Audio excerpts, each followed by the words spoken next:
Jabbar, Yes, sir. my man, 23 years old, killing the game. Let's talk about virtual flipping. Um, Explain why you would want a virtual flip in the first place, and then we'll dig down into some crazy stuff. So the reason I started virtual flipping, or it was actually kind of by accident. It wasn't necessarily on purpose, but what I've noticed since like starting or picking up the project is that it's like you when I was doing flips last year, I was local to them, so I would get up, go buy material, drop it off. But Um, let me stop you. You're from St. from Illinois. I'm from Springfield, Illinois, capital city. Illinois. So you were flipping there, and then you moved here, and that's kind of how you got into the virtual side, right? Exactly, All right. exactly. So I still had leads coming in from Springfield or from the Illinois market, the St. Louis, outside of St. Louis, that region, and then the central Illinois. And since they're deals, I couldn't pass them up. I had to figure out some way to still close on them, flip them, and execute on, making money. So it happened by accident, because like I said, I was still getting the leads there. Like I had follow up and all of that. But they just so happened to be 14 hours away. So kind of what I did was I realized after I started, or really after I purchased it and started, that it's a lot better in terms of like hands off. Like there's a lot, I feel like there, so in exchange I feel like there is more risk because you're not actually there to visit and see the property. So you have to take measures to kind of like offset or mitigate those risks. But I think for the most part, for me, the reason why, to answer your original question, why I started or why someone would possibly be interested in starting is because it is a hands-off business model that you don't physically have to be there to do. You can enter any market. And as you know, during some market cycles, other markets are better than some. So your local market is going to go through cycles. So at that time, it might not always be the best market to invest in. And if you're kind of like myself, where you're like trying to build you're trying to build something of skill to multiply to a business, you don't want to kind of be like going everywhere. You want to stick to what's been working. So in order to stick with to what's been working, you have to enter markets that are going to benefit the strategy that you're looking to implement. So, So so it kind of forces you to create systems, right? So, I mean, like we get lazy if we're doing it locally, and like, oh, you know what? Screw it. I'll go run to Home Depot. I'll screw it. I'll deal with this. I'll screw it. I'll deal with that. When you can't do that, you have to create systems. And I would think if you took those systems and implemented them locally as well, it would benefit you, correct? yes, so I am still doing traditional local deals. Like I have a deal that I messaged you about right now. Hopefully, I can grow six figures on it, and that is here locally in San Antonio. Now, so I am still like buying in both markets. I just found that like um right now, for example, the price points of houses in San Antonio, they're still in the 250 plus price range. With interest rates going up, that is a lot less affordable home than something in central Illinois that is going to be the same size house, 3 bedroom, over 2,000 square foot, two bath, except that price point is 170. So it's a lot more affordable when you're talking 6, 7, 8%, sometimes 9%, depending on your credit score and if you're getting like a FHA. And so that's also kind of like a reason to be in virtual markets. Now I know the Springfield market, so it's a lot easier for me to say. But I started there for a reason because I know it. So in order to mitigate the risk I would take doing a virtual flip, I want to enter first into a market that I'm familiar with, that I know, and I have resources to take it down. And then you can expand later on into other markets and then building different boots on the ground in those markets to enter them safely. I just want to make a really quick point. also, if you really think about it, so we read the headlines every day and we see people say like, oh, interest rates are not affordable. They're not houses are declining, right? So, but those headlines, so to speak, are really present in the coastal and like inflated markets. So like Austin, New York, LA, Florida's, those headlines where it's like, okay, people can't afford houses.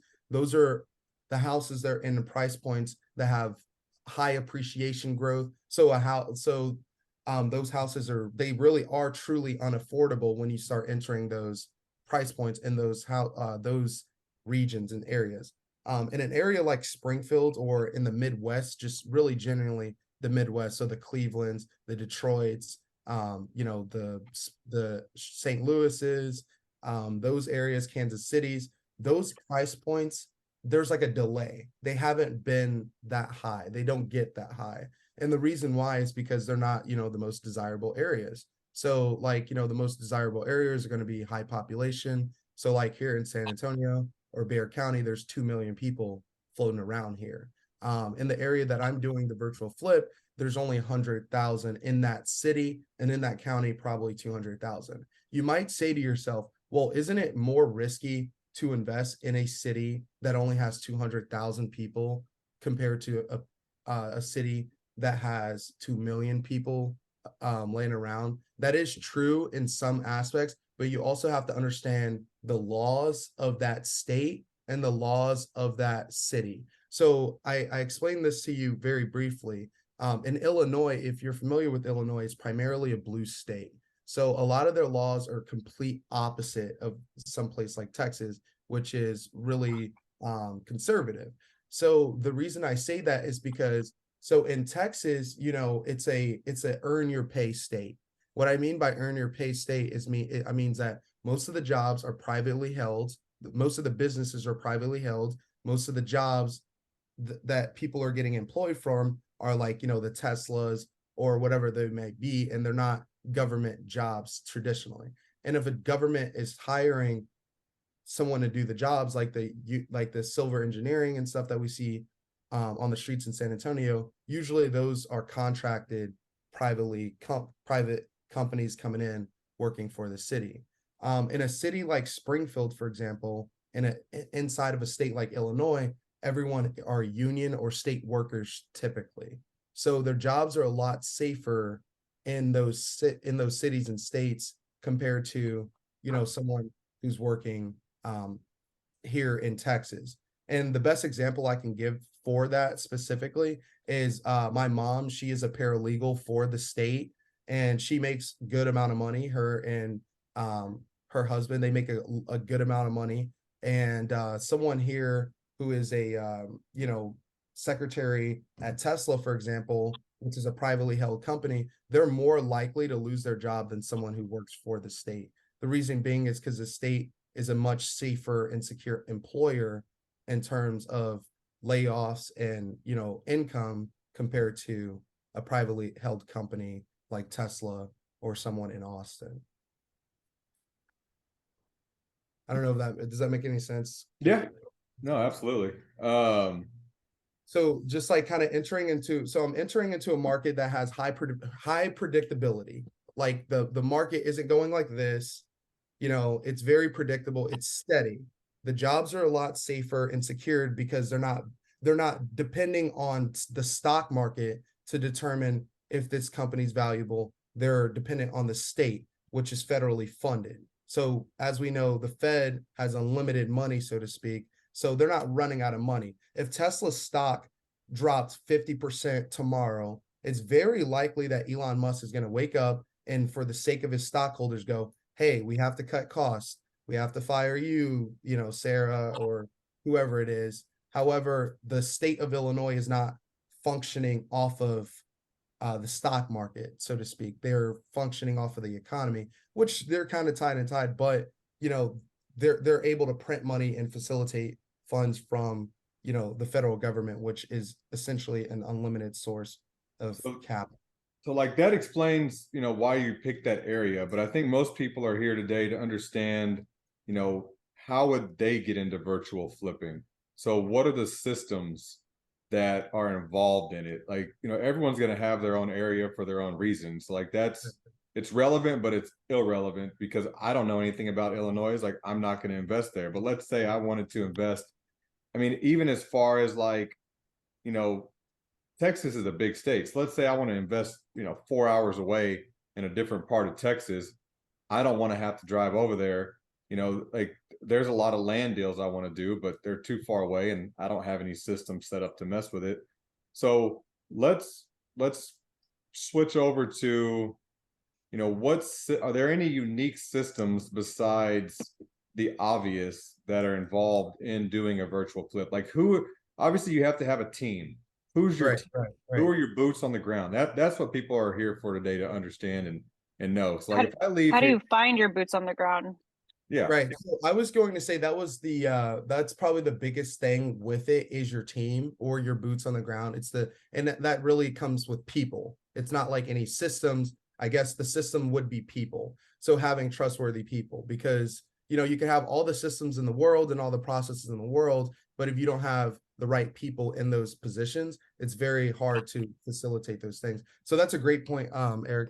I think for me personally, so my first the first person I look for for systems in terms of like how you would do it is one a good realtor who has access to the MLS or whatever locally in the area so they can give you evaluations and give you comps or whatever it is you're looking for. Number two is a contractor, someone that you preferably know and trust or have vetted, seen their projects or called referrals to make sure that they're able to do their work. And then number three, boots on the ground.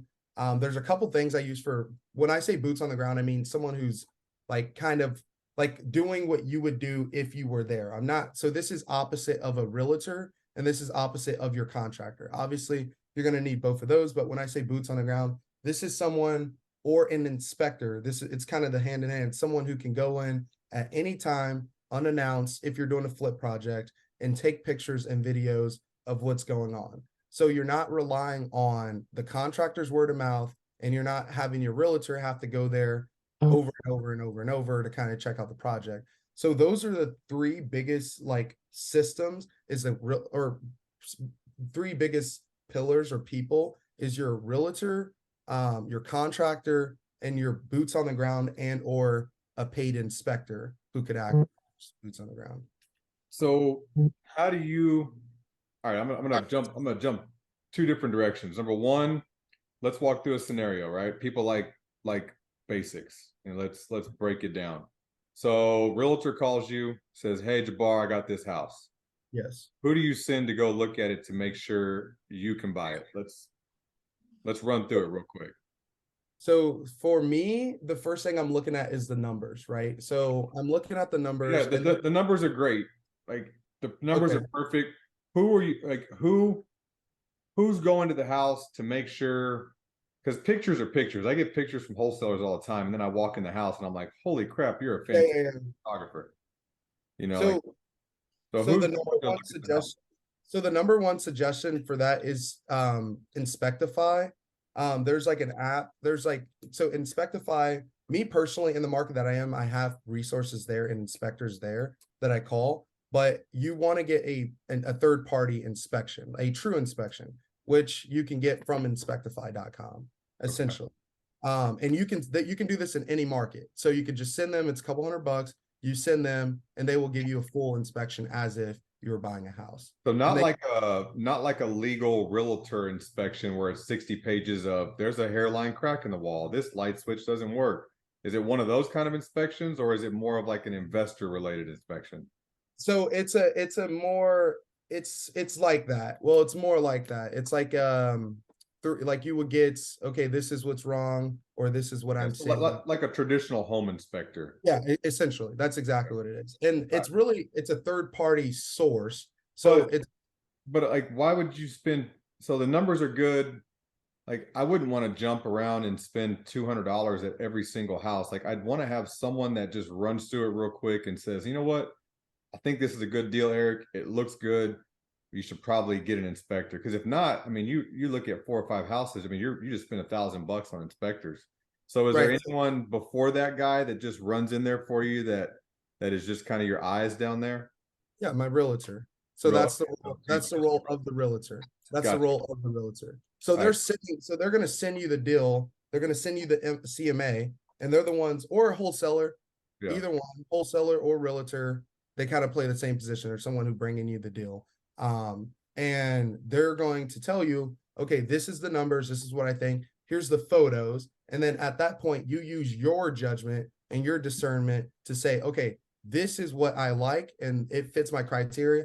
Now I want to dig a step deeper into this, if that makes any sense. Yeah. So your inspector goes out there, sends you the report. You're like, this is perfect. This is great. Your realtor's seen it. You've seen it. The next step is to get the contractors running through there to give you quotes, right? Getting it under contract and then Yeah, getting, obviously, yeah, getting yeah, yeah, yeah, getting it under getting it contract. under contract would be an important one. Right. And How do so you do that? Let me ask, how do you do that with other state documents? Do you have like, do you use your own standards purchase contract, or do you how do you do that with other states? It's a great So it depends if it's so some leads I've done have been direct to seller. So I did a wholesale like that was virtual accidentally when I was here, and that was direct to seller. But usually the realtors are they're in it for a commission. They're in it for, so every state has a standard like Trek 1 to 4 essentially. And that's what you would use, just that state standard agreement, or you could use your own whatever, I'm sure some people have their own drafted agreements. But to get to the purchasing table, I think the agreements are usually pretty straightforward in most states or counties.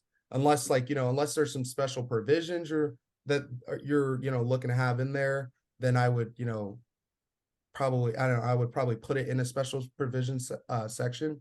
But most states have, and if you're working with a realtor like I'm suggesting, they're going to facilitate the transaction and the TC work for you. Okay. Because All they're right, in so you got it under contract. Now you're sending out contractors. I'm sure you have a handful of them that you like. So you send them out there to give them a scope of work of what they need to do. You then pick a contractor. So here's the important one. Let's say the contractor says, I want X amount down, blah, blah, blah, blah, blah. How are you paying that contractor? And then who is showing up to make sure that contractor isn't just lying to you? So those Right. would be 2 big questions I would have is how the hell am I going to pay this guy and who's going to babysit him?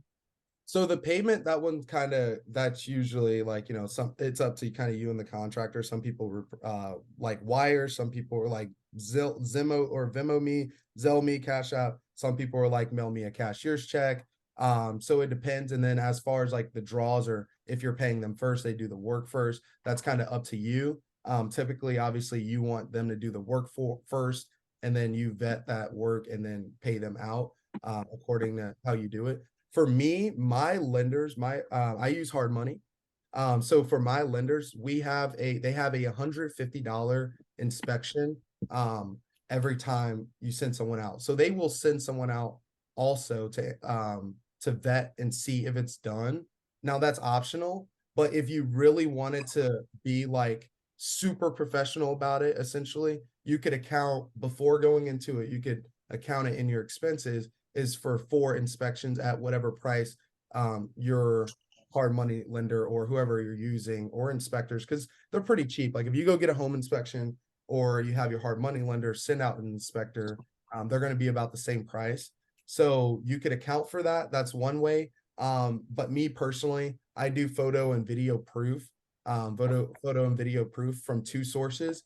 Number one, the contractor themselves, which is usually they send it out first, and then number 2, my boots on the ground and or inspector. So right now, what I'm doing is I'll have like let's say we just finished our demo stage. So phase 1, we just finished the demo. So taking out everything, bathrooms, gutting them out. That's that stuff there. So they send me a video, but alternatively, once I get that video, I also send out my boots on the ground. And I'm like, hey, can you go take a photo and video of this same area?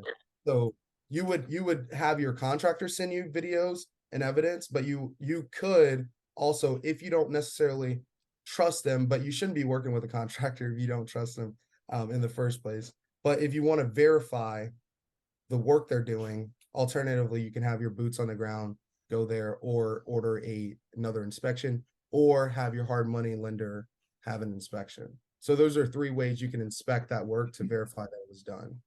All right, so work's done, he's paid up, realtor saw it, everyone's happy. Now I'm assuming your realtor will then list it for you. They'll deal with all the showings and then they kind of take it from there. Right. I mean, I guess in reality, if you've, the part that would scare me would just be, you know, someone looking at a property and saying, because I've had people look at properties and like, oh, that thing's beautiful, and then I show up and I'm like, this thing's a piece of crap. Right. So everyone has their own definition of beautiful, right? Right. So I just want to elaborate a little bit more on how I'm taking or mitigating the risk of contractors, like, because contractors are going to contract, right? Like they're gonna do their thing. You can't, like, contractors are, they're contractors, right? I'm sure you've dealt with plenty of contractors. So, but my number one thing is during the phase of the rehab, I'm sending out 2 unannounced paid inspections. I'm just now I'm budgeting that before I go in, so I know I'm going to do this. But I tell my contractors, just to plant the seed to keep them accountable. Hey, man, we're gonna have 2 surprise inspections. Whatever's not fixed when those inspections go, we're stopping everything and we're addressing those problems. So let's say we're doing, paint, flooring, carpet, or whatever it is, and they send me all these videos. Even my boots on the ground goes there and send me videos, because in this market specifically, my boots on the ground's free, but it's not always going to be free. So, like, they go over there, they do their thing, but I'm sending out 2 paid inspections unannounced, completely unannounced to anyone at all. And that way I can say, here, hey, man, we were supposed to address this, do this, do this, do this. And it's not like, hey, I'm saying, it's a third party who has nothing to benefit. They're just doing their job. And I'm doing that 2 times unannounced. Number 1, preferably after stage 2. So preferably midway through your rehab and then at the end of your rehab. So the one on the end of the rehab, I would suggest no matter what rehab you're doing, even if it was local, because that's just going to be a pre-inspection before you hit the market. If you're going, because that saves you a lot of time when you're dealing with the buyer on the back end anyway. So it's very likely you're already going to do that pre-inspection if people do. I don't know if every flipper does them, but I would highly suggest that. So really you're only getting 1 more inspection. And that's going to be a third party unannounced inspection halfway through and then at the end. So if you get halfway through, you send that third party inspection out, whether it's Inspectify, whether you're, Googling local inspectors or whatever it is. When you get that feedback from them, you need to, everything on the back end, those last 2 phases, you need to not even worry about that, address everything that was supposed to be addressed before. So then that way, you're not like all the way done with the rehab and then these things are coming up. You're getting halfway through, you've done the demo, you've done the texturing and all of that stuff. And then now you can have things inspected and make sure that they're, held accountable. So those 2 surprise inspections are very valuable, or 1 surprise inspection, however you want to play it, but I suggest 2. So I would say, even if no matter where you're flipping, if it's a decent house, I will usually hire a full-blown inspection before listing. Number 1, what is the most negotiated tool of a sale? It's usually the inspection, right? Right. Get the inspection. Usually it's during the option period. They come back with all the crap they want you to fix, or they want you to come off the price. So why, as an investor, would you allow that to be chance? Nope. It's always good just to get ahead of it so the buyers don't waste your time. You're like, here's the listing, here's everything you need, here's all of my repair docs, here's all my invoices, here's the seller's disclosure, here's the lead-based paint addendum. Like, you literally, like, if you go into my listings on MLS, I have 4 multifamilies on the market right now. Like, I absolutely hate when another realtor calls me and they're like asking me questions. I'm like, did you look at the 20 additional docs I attached? Because you should not be calling me unless by some random chance I did not put this, I mean, I have financials, I have NOI breakdown, I have rent rolls, I have P&L. Like there's literally nothing you don't have on my listings. And the inspection is definitely one where they can't come back and renegotiate. Like, exactly what you're getting into if everything is listed. So I just like that's definitely something that you mentioned that I highly recommend, just because let's just move forward. Let's not waste each other's time. You're either serious or you're not. Yep. Yep. Yeah, I've Very had to save my butt a lot. I'll even upload the inspection report that I got with the mark throughs and changes, and then I put on there, priced accordingly. And it takes away all that, like it really does. It takes away all the BS. like imagine spending $500 to save like 5,000 in Oh, negotiation. easy. Because let's be honest, like if you guys obviously flip, and if you're at the closing table or someone makes you an offer, you go under contract, they order the inspection, something comes up and they're like, well, I need a $5,000 seller credit. Well, we're going to give you the seller credit if the problem, like if it's like, hey, I want to replace the roof. Well, we're not going to replace the roof. We'd rather just give you the seller credit, right? But it's like, if we've already taken away those excuses and we spent the $500 to, figure out whatever's, the concern, then it's like, okay, we're saving ourselves $4,500 in the end, if you really think about it. Right. Yeah. No, I dig it. So I think that is a pretty good run through on the virtual side. It's actually easier than I made it out to be. In my head, I was like, this is going to be crazy. But really, as long as you have, just like anything else, as long as you have a good team, it's it's good. Yeah, It sounds like it's really just research the market you're going into. Obviously, you want to know the laws and like how the process works in that market, because some of them also don't go through title companies. They might go through an attorney. So you kind of just want to know like what you're getting into, and then like make sure you have like your established team in place.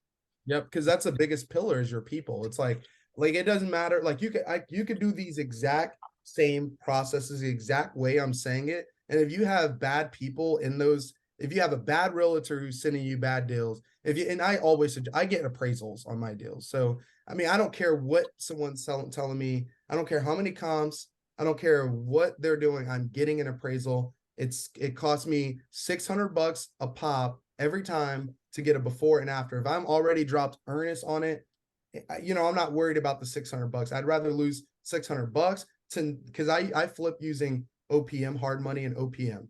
So I would rather spend $600 of my own cash than to go commit to a deal with hard money and with other people, my friend and family's money, and end up losing, whatever amount that is possible to lose. I'd rather just get an appraisal.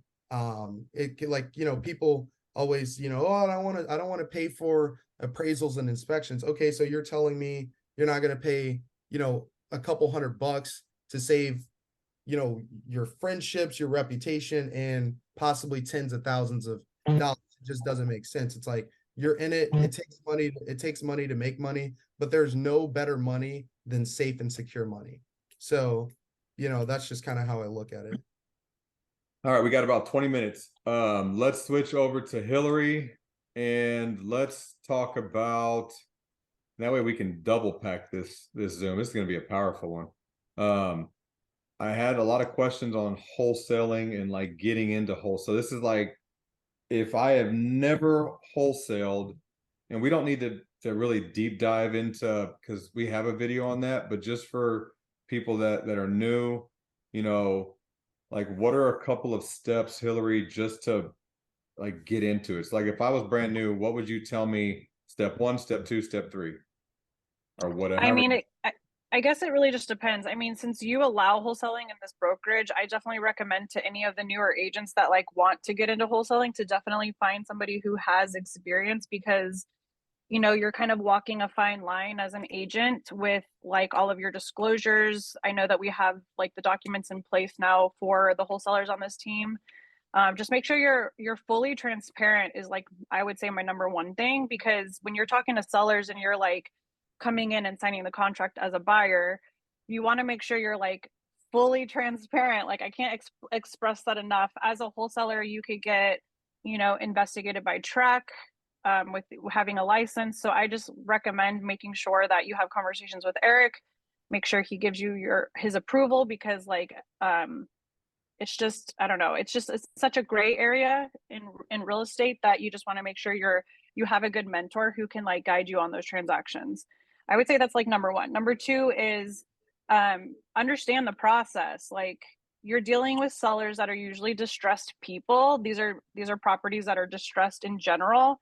So usually the people are like financially distressed, emotionally distressed. You want to like handle them with like a little bit extra care, because these are like humans that are, potentially on the verge of losing their home to foreclosure or whatnot, or they inherited a property, or they went through a death in the family, or, they're having family tensions. So like, maybe just like consider handling these people with like extra care. Some of these people are a little crazy too. So just like be mindful of that.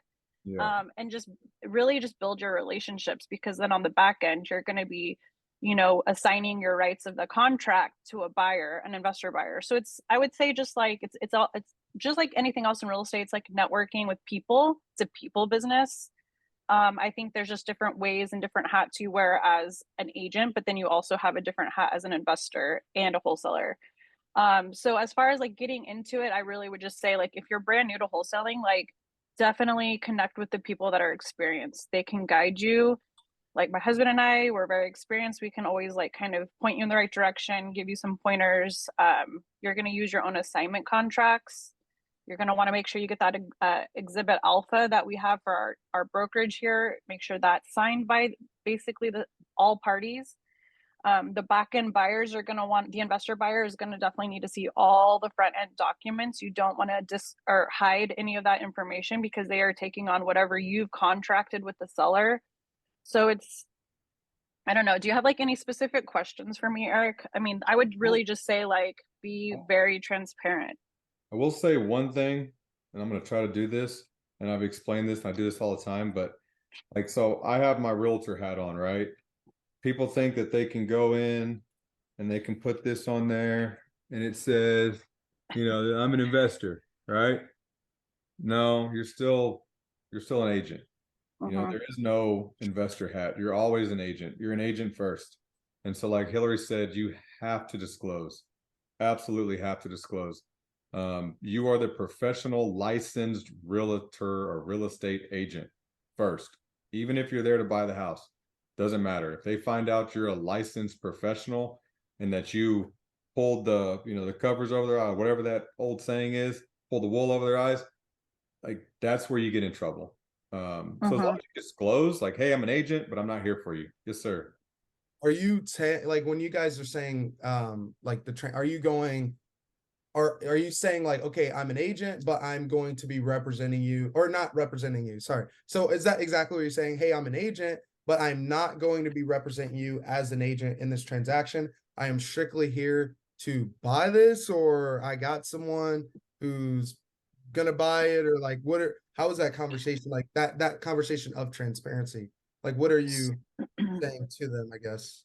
So for instance, like when my husband and I contract a property, it depends. Like, typically it's one we want to buy in the circumstance, because right now we're just buying multifamilies and like mobile home parks. So if it's one where we want to take down, it's got good numbers, we want to try and acquire the capital for it, then we will obviously we'll contract it. And then that license holder disclosure, we always put in there that Hillary Romero is a licensed broker in the state of Texas. Also, because it depends on what entity we put it under, as far as our buyer name.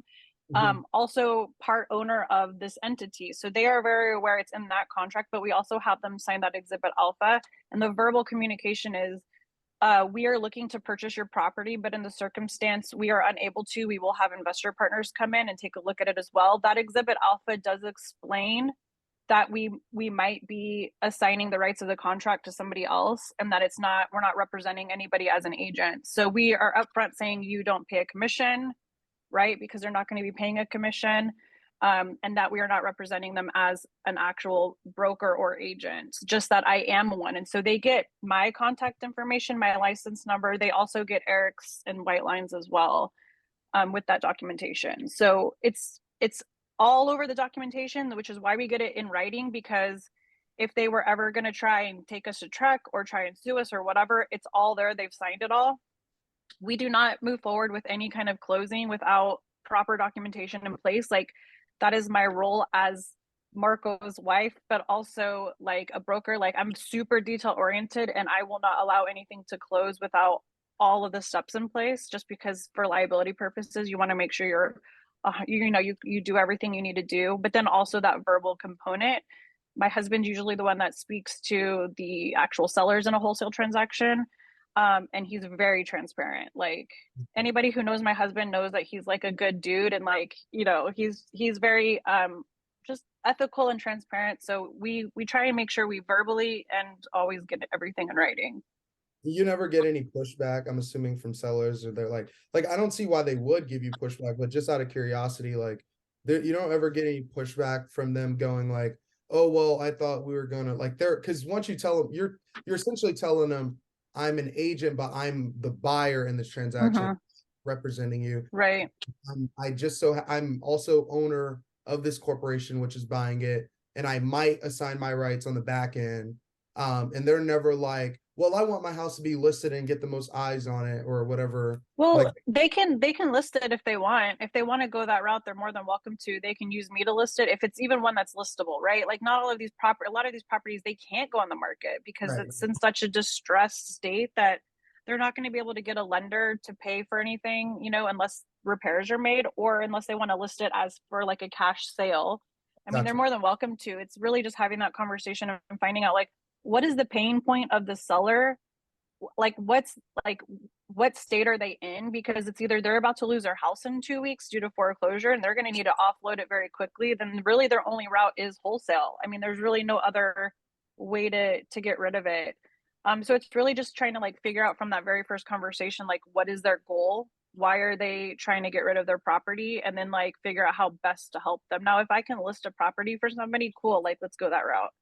If I can buy it, cool, that's even better. But like, it just depends on that initial conversation. On that, Okay. I know we have that exhibit alpha in the dot loop world. Can you email that to me, or I don't know if you have access to upload it to the files in the Band app.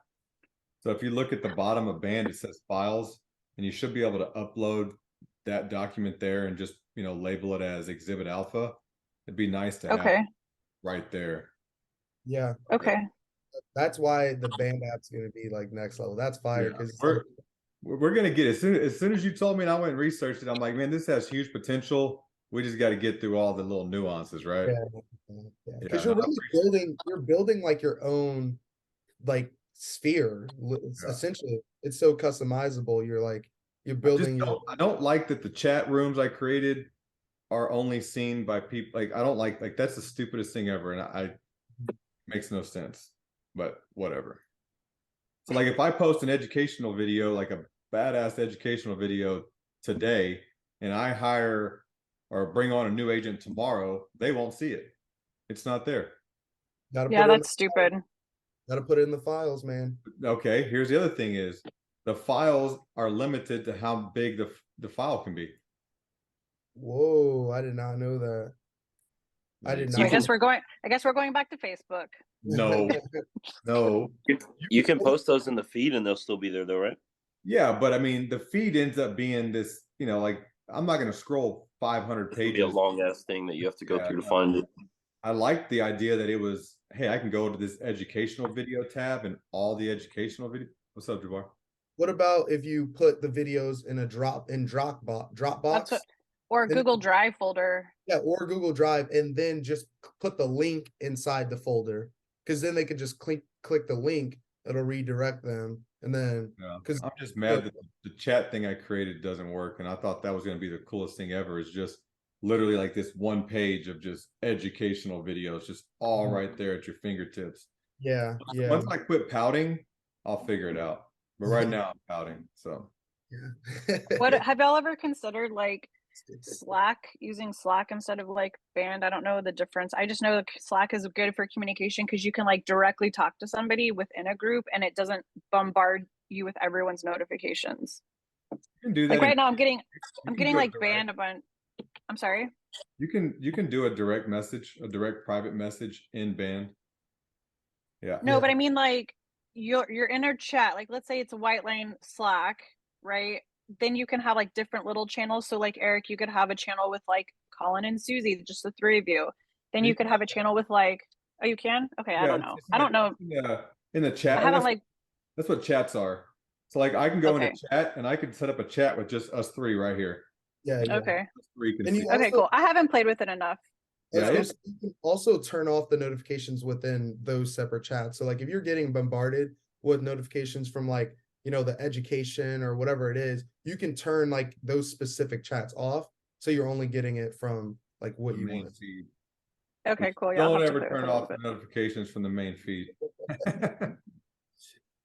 So, um, we're at 10 o'clock. So I try to keep it to a hard stop at 10. Um, Can I I- get 7 minutes to ask you guys about private capital? yeah, Yeah, go, you can. go. So, okay, so I have a deal right now, Hillary, maybe you like, so I have a deal right now in San Antonio. It's a 1997 build, so it's newer for Okay. house. It's in a gated community. It is worth 300 grand easily, as is. There's a house listed, same exact cookie cutter house, so it's easy to run comps on it. That is listed at 336. It's original. They just did paint and carpet, paint the cabinets, paint the walls, throw carpet in there. That's listed at 336. It's been on market for 13 days, hasn't sold yet. And then the county, Bear County, appraisal value is at 319. And then the assessed value is at 298. I have it under contract at 205. So I'm hoping 100,000 in equity. Like if I hired a contractor to go in there, I bought the material. It cost me like 5 grand tops if I wanted to put new paint and carpet in there essentially, or whatnot. It's mainly tile and it looks great in there. So I'm calling up lenders. It's a pre-foreclosure and it's a probate and it's a pre-foreclosure. And it forecloses on May 2nd. So I've been calling lenders trying to get a loan on the house. I've gotten multiple people say, yes, we can lend it, we can lend it, we can lend it.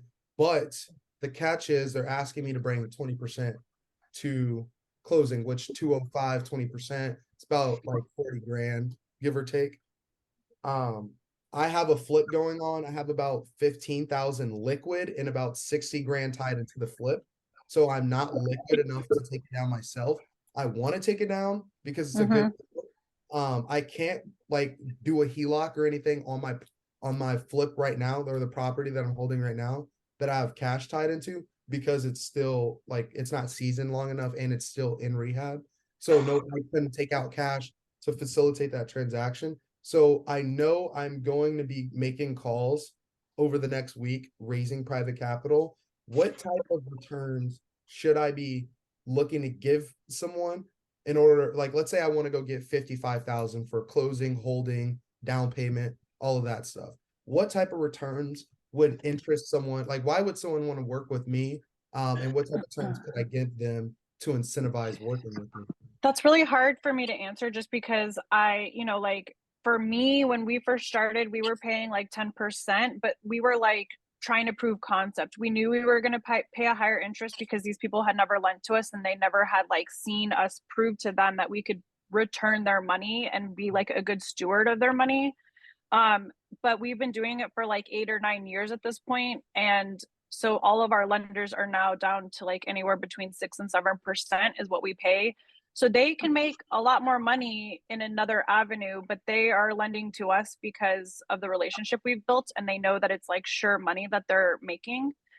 I mean, it's really hard for me to answer that for you. It really depends on the numbers. How can you get somebody, if you can get the money at 10%, and the numbers work out for you, like I would say it's worth it, right? Because you're proving concept. It's not about this deal, it's about your long term. Like, yeah, everyone wants to make money on the deal, right? That they're working on. But to me, I don't even give a shit about this deal. It's about like, what does it look like in 5 years when we're still working together because we've proven concept to each other. You can give me money, trust me with it, and then I can return it when I say I'm going to return it, and I've never lost you a penny, right? So like, I mean, it just depends on like, is this deal worth it to you? Do you want to build that relationship with them? Can you find somebody who's willing to lend to you based off whatever, and does that interest rate work for you? I would just say whatever interest rate that is, make sure you have like the 30-year amortization so that that payment is lower, so you're able to cash flow. Or I'm not really sure. Are you trying to flip it? Well, so I'm going to actually buy it with hard money and refinance a month out. Okay. So I have a lender who's like kind of, so I can buy it with hard money, get in there very low cost, 20% down. And then since it's like very small, like minimum rehab, I'll probably pay that like out of pocket instead of financing the rehab with the lender.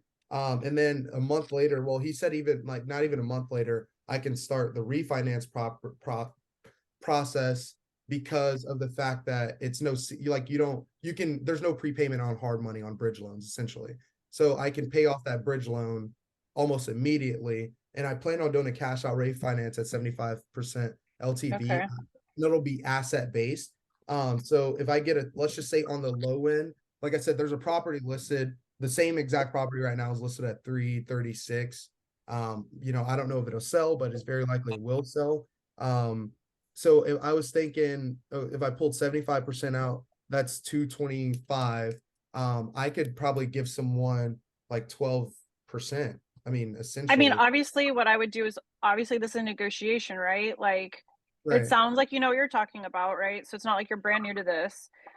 I would obviously go as low as you can. That's just going to help you in the deal. But like, if somebody's hesitant and they want a higher percentage, I mean, there's always a way to like negotiate. So for us, it's like, so the thing is we don't do flipping. We're buy and hold investors, and we have a portfolio. So for us, our non-negotiable when it comes to terms is our maturity date or the balloon payment. The thing with hard money is, right, it's a really high interest but really short term, so you're paying like 12% at 6 months. You have to return the money. For us, we pay 6 to 7% and we can hold it for 5 years. So that one non-negotiable for us is that maturity date, because if the market shifts, we never know we're in a recession until we're 6 months in. If that market shifts, we can ride that wave. Last time, but it was from 2008 to 2011 when we had that whole downturn.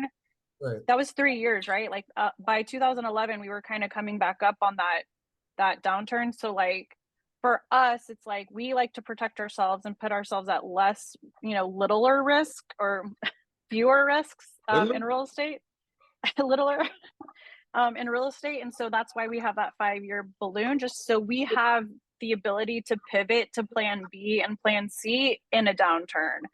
Gotcha. But of course, like we have the 5 years to hold it based off legal documentation that's recorded at the courthouse. That's just to protect everybody. The lender doesn't want to have to foreclose on us. We don't want to ruin that relationship. They're making money every month.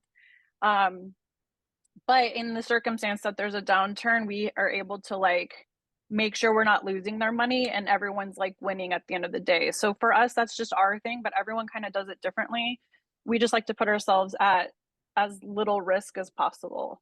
But again, we're holding everything. We usually do a turnaround time where they get their money back within 2 years, but it doesn't sound like you're holding things that long. So Well, I would hope this project I'm doing, this property, I'm going to do a wraparound mortgage on it. So I am going to hold it long term because I'm going to get a sizable down payment from someone who already wants to move into it. Okay. And I'm talking 90 days. Like I want, because I can refinance. If it's 90 days, whatever interest rate, obviously the lower the interest rate, the better for you. But I mean, if somebody's willing to lend you the money and you can do the deal and it's a higher interest rate, I would just say go for it. You're not going to have to pay it for that long if you have a game plan to get out of it.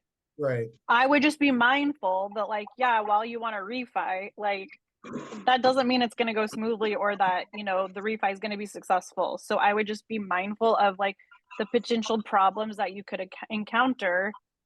But that's a good plan. I would just say if you can get the money, go for it. Obviously, the lower the interest rate, the better. Yeah. I was just curious. And then last question is like I get a second because this is second. That's essentially a second lien. When I go raise the private money. So I'm gonna facilitate majority of it with bank financing or hard money or whatever it is, and then private capital. Am I just giving them a promissory note? And what else, if not a promissory note, what else do I need to So a private lender, when we have private lenders, we always give there's always a couple of things that we do. We do the deed of trust. They get a deed of trust, they get a warranty deed with vendor's lien. Now everyone does it kind of differently. But then they also get the promissory note. So the promissory note is not recorded at the courthouse. That's just going to lay out the terms for them. But the deed of trust and the warranty deed with vendor's lien will be recorded at the courthouse, which just determines with vendor's lien.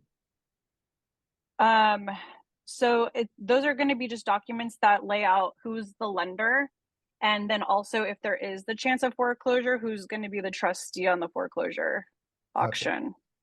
And who's the third? Who do you find to do that? Like a third party? Is that like a title? So once you come up with your terms, like you'll be negotiating those terms, all those terms with everybody. You're gonna the maturity date, the interest rate, the monthly payment. When's the first monthly payment due? Who's the entity? Is like the person lending you money going through an LLC, or is it their individual name? Where is the money getting paid? I mean, you need to know all of those terms. Yeah. And then you can send those terms to your title company and they will get their attorney to do it, or you can have your own attorney do it. We kind of do it both ways. So like, for instance, is it I'm pricey? sorry? Is it pricey to have the attorney title It's company? pretty much the same I mean, it's really the same cost regardless of which direction we go. It's kind of like, do we want to bother our attorney, or are we lazy and we're just gonna have the title company do it? But either way, you're gonna get those documents in a draft and you're gonna want to make sure every single thing is correct. And I would also make sure your lender approves those, because I do not take liability for anything on those documents. We do a review of them, and then the lender does a review, and then they give us their final go ahead before we do any closing, before Gotcha. any wire is sent to the title company. Okay. Yeah, feel free to reach out to me if you have other questions, but like I can go into a lot of depth with private money. Is my CPA or or at least the owner of the